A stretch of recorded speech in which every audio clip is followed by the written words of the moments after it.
20장. 해가 바뀌어 왕들이 전쟁을 시작하는 봄철이 되었을 때 요압은 이스라엘 군을 이끌고 나가서 암몬 땅을 침략하였다. 그러나 다윗은 예루살렘에 머물러 있었다. 이스라엘 군이 라빠성을 쳐서 함락시키자 다윗은 현지에 가서 보고 암몬 왕의 머리에서 왕관을 벗겨 그것을 자기 머리에 썼다. 그 왕관은 보석을 박은 금면류관으로 그 무게가 약 34kg이나 되었다. 다윗은 또 그 성에서 수많은 전리품을 거두고 그 백성들을 거기서 끌어내어 강제로 톱질과 괭이질과 도끼질을 시켰으며 암몬 사람의 다른 모든 성에도 이렇게 하였다. 그런 다음에 다윗과 그 군대는 예루살렘으로 돌아왔다. 그 후에 겟셀에서 블레셋 사람과 또 전쟁이 벌어졌다. 그때 후사 사람 십부게가 십배라는 거인을 쳐 죽이자 블레셋 사람은 항복하고 말았다. 블레셋 사람과 또 한 차례의 전쟁이 있었다. 이번에는 야일의 아들 엘하난이 골리앗의 동생 라흐미를 죽였는데 그의 창자루는 배틀채만큼 굵었다. 가드에서 또 다른 전쟁이 있었다. 적군 가운데 양쪽 손가락과 발가락을 각각 6개씩 가진 거인 하나가 있었는데 그가 이스라엘을 모욕함으로 다윗의 형 시므아의 아들인 요나단이 그를 쳐 죽였다.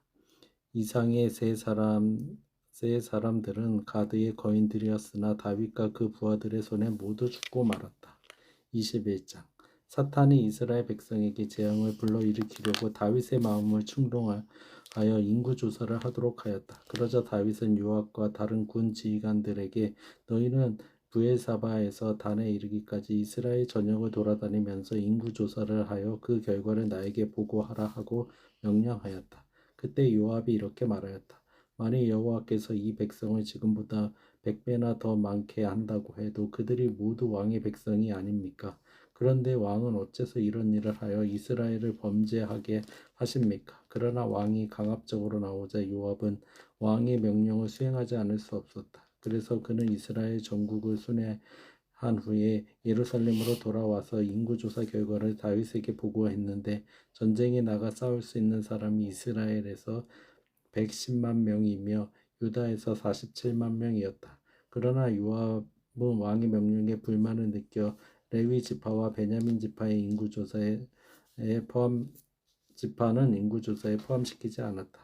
그리고 하나님도 이 일을 기쁘게 여기시지 않았기 때문에 이스라엘을 벌하셨다. 그러자 다윗은 여호와께 이렇게 부르짖었다. 내가 이 일로 큰 죄를 범했습니다. 이제 종의 죄를 용서해 주소서. 내가 아주 미련한 짓을 하였습니다. 그때 여호와께서 다윗의 예언자 갓에게 말씀하셨다. 너는 다윗에게 가서 내가 이렇게 말하였다고 전하였다. 내가 너에게 3가지 일을 제시하겠다. 너는 그중 하나를 택하여라. 그러면 내가 그것을 실행하겠다.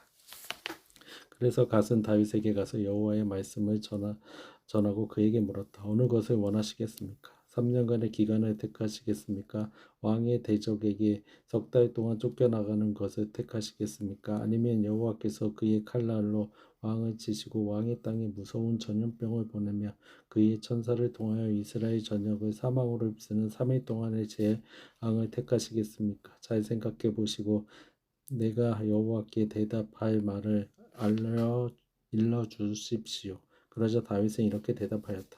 내 입장이 정말 난처하게 되었어. 하지만 나는 사람들에게 벌을 받고 싶지는 않소. 여호와께서는 자비로운 분이시니 여호와께서 직접 벌하게 하시오. 그래서 여호와께서는 이스라엘 땅에 무서운 전염병을 내리셨는데 이것 때문에 죽은 사람이 7만 명이나 되었다. 그런 다음에 하나님은 예루살렘을 치시기 위해 천사를 보냈으나 불쌍한 생각이 들어 마음을 돌이키시고 예루살렘을 치려고 하는 천사에게 그만하면 됐다. 이제 내 손을 거두어라 하셨다. 그때 여호와의 천사는 여부스 사람 오르난의 타작 마당에 서 있었다. 다윗은 칼을 빼어들고 하늘과 땅 사이에 서서 예루살렘을 가리키는 여호와의 천사를 보았다. 그래서 그는 이스라엘 지도자들과 함께 굵은 베옷을 입고 얼굴을 땅에 대고 엎드려 이렇게 기도하였다. 인구조사를 하게 하여 죄를 지은 자는 바로 나입니다. 이 불쌍한 백성이 무엇을 하였습니까? 나의 하나님 여호와여, 차라리 나와 내 가족을 벌하시고 주의 백성은 살려주소서. 그때 여호와의 천사는 갓을 통하여 다윗에게 오르난의 타작 마당으로 가서 여호와께 단을 쌓으라고 명령하였다. 그래서 다윗은 갓이 말한 대로 여호와의 명령에 순종하여 오르난의 타작 마당으로 갔다. 그때 오르난은 네 아들과 함께 밀을 타작하고 있었는데 그는 몸을 돌이키다가 천사를 보게 되었다. 그리고 그의 네 아들들은 그 천사를 보고 달아나 숨어버렸다. 다윗이 오르난에게 다가가자 그는 왕을 보고 타작마당에서 나와 얼굴을 땅에 대고 그에게 절하였다. 그때 다윗이 오르난에게 말하였다. 이 타작마당을 나에게 팔아라. 값은 충분히 주겠다. 내가 여호와께 단을 쌓아 이 백성에게 내리는 재앙을 그치게 하고자 한다. 이 타작마당을 가지십시오. 대왕께서 마음대로 사용하셔도 좋습니다. 여기 불로 태워 바치는 번제물로 소가 있고 재물을 태울 땔감으로 타작하는 기구가 있으며 또 곡식으로 드릴 소재로는 밀이 있습니다. 제가 이 모든 것을 왕에게 드리겠습니다. 아니다, 내가 충분한 값을 주고 이 타작마당을 사겠다. 내가 너희 값을 거저 얻어 여호와께 드릴 수는 없다. 나는 아무 대가를 치르지 않는 번제를 드리고 싶지 않다. 그래서 다윗은 오르난에게 그 타작마당을 값으로 금 약 7kg을 주고 거기서 여호와께 단을 쌓아 번제와 화목제를 드리고 여호와께 부르짖어 기도하였다. 그래서 여호와께서는 하늘에서 불을 내려 제단에 제물을 태우고 그에게 응답하셨으며 천사에게 칼을 거두어 칼집에 꽂으라고 명령하셨다. 다윗은 여호와께서 자기에게 응답하시는 것을 보고 거기서 다시 제사를 드렸다. 모세가 광야에서 만든 성막과 번제단이 그 당시에 기브온 언덕에 있었으나 다윗이 감히 그곳에 가서 하나님께 경배하지 못한 것은 그가 여호와의 천사가 가진 칼을 두려워했기 때문이었다. 22장. 그때 다윗은 이렇게 말하였다. 바로 이곳이 내가 여호와의 성전을 짓고 이스라엘의 번제단을 쌓을 곳이구나. 다윗은 이스라엘 땅에 사는 모든 이방 민족을 모아 하나님의 성전을 건축할 돌을 다듬게 하였으며 그는 또 문짝에 쓸 못과 꺽쇠를 만들 철과 만드는 놋을 준비하였다. 그리고 다윗은 두로와 시돈 사람들과 교섭하여 백향목도 수없이 실어왔다. 그러고서 다윗은 이렇게 생각하였다. 내 아들 솔로몬이 지을 성전은 우아하고 장엄하며 세계적으로 유명한 건축물이 되어야 하겠는데 그가 아직 어리고 경험이 없으니 그 기초 작업은 내가 해야겠다. 그래서 다윗은 죽기 전에 수많은 건축자재를 준비해 놓았다. 그 후에 그는 자기 아들 솔로몬을 불러놓고 이스라엘의 하나님 여호와를 위해 성전 건축을 부탁하며 이렇게 말하였다. 내 아들아, 내 하나님 여호와를 위하여 내가 직접 성전을 건축하려고 하였으나 여호와께서는 나에게 이런 말씀을 하셨다. 너는 너무 많은 사람을 죽이고 큰 전쟁을 많이 치렀다. 네가 내 앞에서 땅에 피를 많이 흘렸으므로 너는 내 성전을 건축하지 못할 것이다. 그러나 너에게 한 아들이 태어날 것이니 그는 평화의 사람이 될 것이다. 이것은 내가 그 주변의 모든 대적들에게서 그를 지켜 그에게 평화를 줄 것이기 때문입니다. 때문이다. 그래서 그의 이름은 평화를 뜻하는 솔로몬이 될 것이며 나는 그가 통치하는 동안 이스라엘에게 평화와 안정을 줄 것이다. 그가 내 성전을 건축할 것이며 그는 내 아들이 되고 나는 그의 아버지가 되고 그의 자손이 이스라엘을 대대로 다스리게 하겠다. 내 아들아, 이제 여호와께서 약속하신 대로 너와 함께 하셔서 내가 여호와의 성전을 성공적으로 건축할 수 있기를 바란다. 또 여호와께서 너에게 지혜와 총명을 주셔서 내가 그분의 모든 법에 따라 이스라엘을 잘 다스릴 수 있기를 바란다. 네가 만일 모세를 통해서 여호와의 모든 법과 명령을 조심스럽게 지키면 모든 일에 성공할 것이다. 너는 마음을 굳게 하고 용기를 가지고 아무것도 두려워하지 말아라. 내가 온갖 노력을 다하여 여호와의 성전을 위해 금 3,400톤, 은 34,000톤을 모아두었으며 이 밖에도 측량할 수 없을 정도로 많은 철과 놋을 준비해 두었고 또 목재와 돌도 이미 마련해 두었다. 그러나 넌 더 많은 것을 확보해 두어야 할 것이다. 또 너에게는 석수와 목수와 그리고 금과 은과 녹과 철을 전문적으로 취급하는 수많은 기능공들이 또 있다. 그러므로 이제 너는 일에 착수하여라. 여호와께서 너와 함께 하실 것이다. 그런 다음 다윗은 이스라엘의 모든 지도자들에게 솔로몬을 도우라고 명령하며 이렇게 말하였다. 여러분의 하나님 여호와께서 여러분과 함께 하십니다. 그가 여러분의 모든 주변에 평화를 주시지 않았습니까? 여호와께서 내가 주변 나라들을 정복할 수 있도록 하셨으므로 그들이 여호와와 여러분에게 복종하였습니다. 이제 여러분은 마음과 정성을 다하여 여러분의 하나님 여호와를 찾고 그의 성소를 건축하여 여호와의 법궤와 그 밖의 모든 거룩한 기구들을 그 안에 들여놓도록 하십시오. 23장. 다윗이 나이 많아 늙었을 때 그는 자기 아들 솔로몬을 이스라엘의 왕으로 삼고 모든 이스라엘 지도자들과 제사장들과 레위인들을 한자리에 불러 모았다.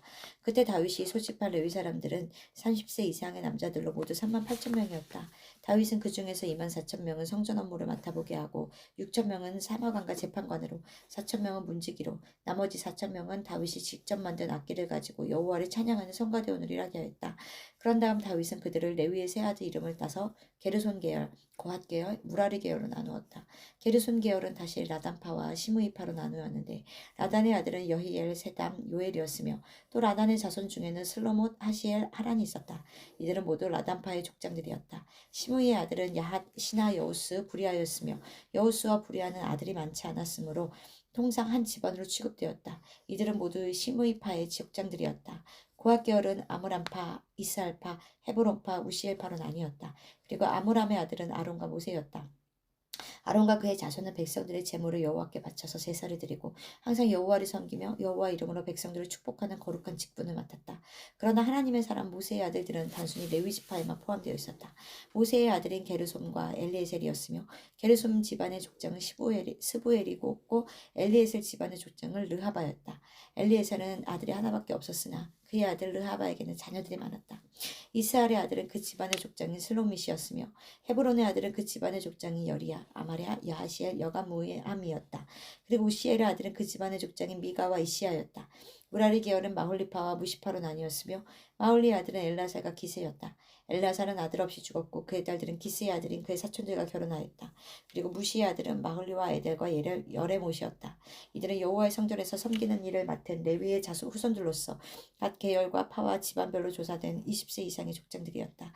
다윗은 이스라엘의 하나님 여호와께서 자기 백성에게 평화를 주시고 항상 예루살렘에 계실 것이므로 레위 사람이 더 이상 성막과 그 기둥들을 이리저리 옮길 필요가 없다고 말하였다. 그래서 다윗의 이 마지막 지시에 따라 20세 이상의 레위 사람들을 대상으로 인구조사를 실시하였다. 레위 사람들의 업무는 성전에서 제사를 드릴 때 아론의 후손인 제사장들을 돕고 또 성전을 관리하며 정결의식을 행할 때 도와주는 일이었다.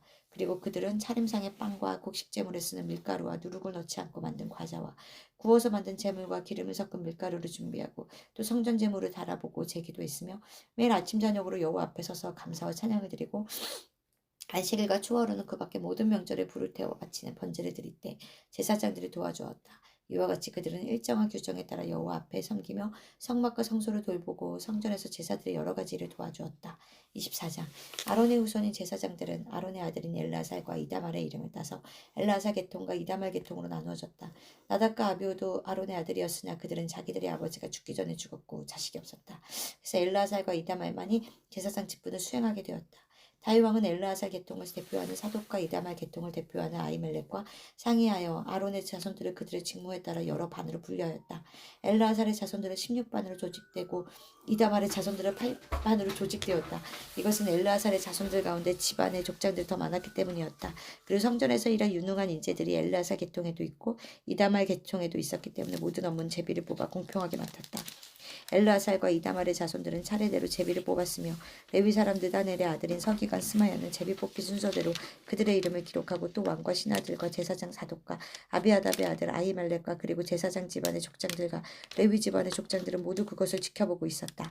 제비는 가족 단위로 뽑았는데 제비가 뽑힌 순서대로 반장의 이름을 나열하면 다음과 같다. 첫째 여호야립, 둘째 여다야, 셋째 하림, 넷째 스오림, 다섯째 말기야, 여섯째 미야민, 일곱째 학고스, 여덟째 아비야, 아홉째 예수아, 열째 스가냐, 열한째 엘리야십, 열두째 야김, 열셋째 흑바, 열넷째 예세부아, 열다섯째 빌가, 열여섯째 인멜, 열일곱째 해실, 열여덟째 핫비세스, 열아홉째 부다이야, 스물째 여헤게스겔, 스물한째 야긴, 스물둘째 가물, 스물셋째 들라야, 스물넷째는 마아시아였다. 이들은 이스라엘의 하나님 여호와께서 그들의 조상 아론을 통해 명령하신 규정대로 성전 직무를 수행하였다. 이 밖에 레위 자손 중에서 제비 뽑힌 사람들은 아므람의 아들 스바엘, 수바엘의 아들 예드야, 르야밤의 장남 이시야, 이스야의 아들 슬로밋, 슬로밋의 아들 야핫, 헤브론의 장남 여리야, 둘째 아마랴, 셋째 야하시엘, 넷째 여가무암, 우시엘의 아들 미가, 미가의 아들 사밀, 미가의 동생 이시야, 이시야의 아들 스가랴, 무라리의 아들이 마올리아 무시, 야하시아의 아들 분노, 야하시아의 또 다른 아들인 소암과 삭골과 이브리, 마을리의 아들로서 자식이 없었던 엘르아살, 기스의 아들 여라무엘, 그리고 무시의 아들인 마흘리, 에델, 여리못이었다. 이들은 모두 등록된 레위 집안의 자손들로서 아론의 자손들과 마찬가지로 자기들의 임무를 맡기 위해 나이와 신분에 구별 없이 제비를 뽑았는데 이때에도 다윗 왕과 사독과 아히멜렉과 그리고 제사장 레위 집안의 족장들이 그것을 지켜보고 있었다. 25장 다윗과 레위 지도자들은 아삽과 헤만과 여두둔의 자손 중에서 수금과 비파와 재금을 맞추어 노래로 여호와를 찬양할 사람들을 뽑아 세웠다. 그들의 이름과 그 직무는 다음과 같다. 삭굴, 요셉, 느다냐, 아사렐라는 그들의 아버지 아삽의 지도를 받아 왕의 명령이 있을 때마다 노래로 하나님의 말씀을 선포하였다. 그달랴, 스리, 여사야, 하사랴, 마띠디아는 그들의 아버지 여두둔의 지도를 받아 수금에 맞추어 노래로 하나님의 말씀을 선포하고 여호와께 감사와 찬양을 드렸다. 붓기야, 마따야, 우시엘, 스부엘, 여라못, 하나냐, 하나니, 엘르아다, 깃달디, 로암디, 에셀, 유스브가사, 말로디, 호딜, 마하시옷은 왕의 예언자 헤만의 아들들이었다. 하나님께서는 헤만에게 이 14아들 외에도 딸 셋을 더 주셨다. 이들은 그 아버지의 지도를 받아 성전에서 재금과 비파와 수금을 타는 사람들이었으며 아삭과 여두둔과 헤만은 왕의 지시를 직접 받는 사람들이었다. 이상의 사람들과 그들의 친척들은 음악의 전문가로서 여호와를 찬양하는 자들이었는데 이들은 모두 288명이었다. 이 사람들은 자기들이 맡을 직무를 결정하기 위해서 스승이나 제자나 나이에 많고 적음을 따지지 않고 각 집안별로 제비를 뽑아 그리고 각 집안의 구성원은 조장과 그의 아들들과 친척들을 포함하여 모두 12명씩이었다. 제비가 뽑힌 순위와 그 조장들의 이름은 다음과 같다. 첫째로 뽑힌 사람은 아삽 집안의 요셉, 둘째 그달랴, 셋째 삭굴, 넷째 이스리, 다섯째 느다냐, 여섯째 붓기야, 일곱째 여사렐라, 여덟째 여사야, 아홉째 마따야, 열째 시므이, 열한째 아사렐, 열두째 하사랴, 열셋째 스바엘, 열넷째 마띠디야, 열다섯째 여레못, 열여섯째 하나냐, 열일곱번째 유스브가사, 열여덟째 하나니, 열아홉째 말로디, 스물째 엘리아다, 스물한째 호딜, 스물둘째 깃달디, 스물셋째 마하시온, 스물넷째로 로암디 에셀이었다. 아멘. 아멘.